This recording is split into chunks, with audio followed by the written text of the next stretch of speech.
আপনি কি কখনো ভেবে দেখেছেন মহাকাশে গ্রহ এবং মহাজগতে বস্তুগুলো প্রায় গোলাকার আকৃতির হয় কেন? এটা হয় গ্র্যাভিটির জন্য। গ্র্যাভিটি হলো এমন এক ধরনের ফোর্স যার ফলে ভরসহ বস্তুগুলো একে অপরকে আকর্ষণ করে।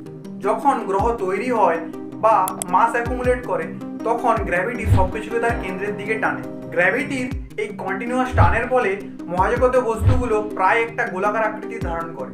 এটা একটা ন্যাচারাল টেন্ডেন্সি। এই টেন্ডেন্সিকে বলা হয় হাইড্রোস্ট্যাটিক ইকুইলিব্রিয়াম। তবে প্রত্যেক ক্ষেত্রে এই আকৃতিটা পারফেক্টলি গোলাকার হয় না।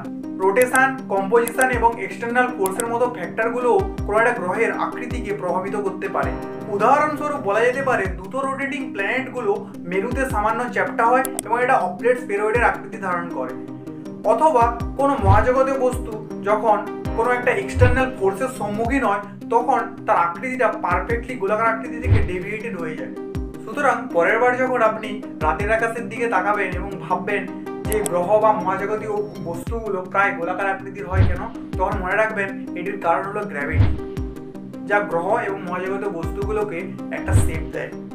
আজকের ভিডিওটা এই পর্যন্ত। আপনার যদি ভিডিওটা ভালো লেগে থাকে তাহলে ভিডিওটিকে লাইক করুন এবং চ্যানেলটিকে সাবস্ক্রাইব করে দিন এবং আপনার বন্ধুদের সঙ্গে ভিডিওটি শেয়ার করুন। তাহলে দেখা হচ্ছে নেক্সট ভিডিওতে।